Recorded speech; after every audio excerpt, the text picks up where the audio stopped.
Mikaa'eli gaara keenya ergamaan Waaqayyoo eega keenya gara laafeessaadha nama biraan darbu qorumsa keessatti kan nama qaqqabu kottu Mikaa'eli gaara keenya ergamaan Waaqayyoo eega keenya gara laafeessaadha nama biraan darbu qorumsa keessatti kan nama qaqqabu.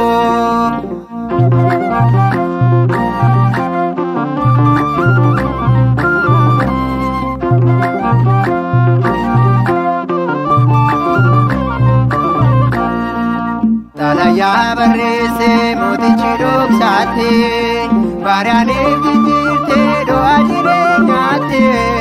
seetanni kan kaase ammeessee mooticha kunoo jijjiireera ergamaan guddicha kottu Mikaa'eli gaara keenya ergamaan Waaqayyoo eega keenya gara laafeessaadha nama biraan darbu qorumsa keessatti kan nama qaqqabu.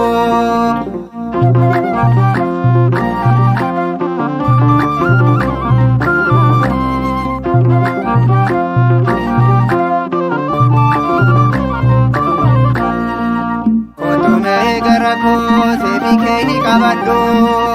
kiyyoo deeynota koo ibiddaa darbadhu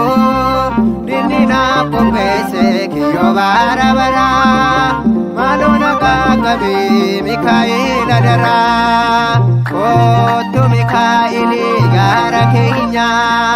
ergamaan Waaqayyoo eega keenya gara laafeessaadha nama biraan darbu qorumsa keessatti kan nama qaqqabu.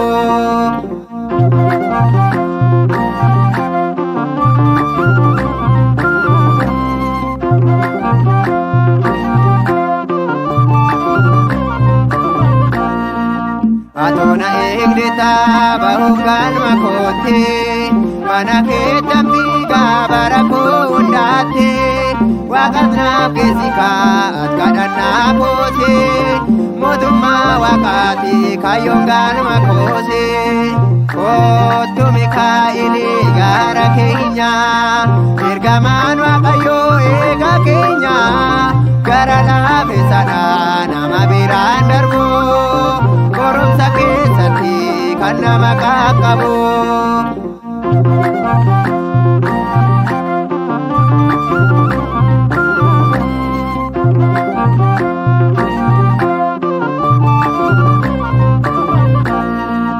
Nanisiin Mikaa'el jetti abboome aane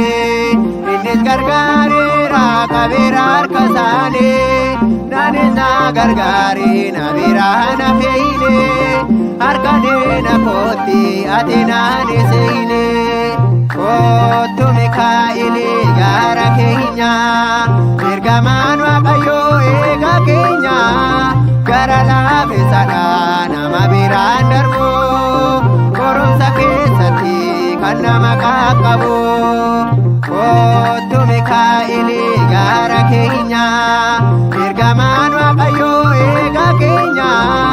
gara laafeessaadha nama biraan darbu qorumsa keessatti kan nama qaqqabu.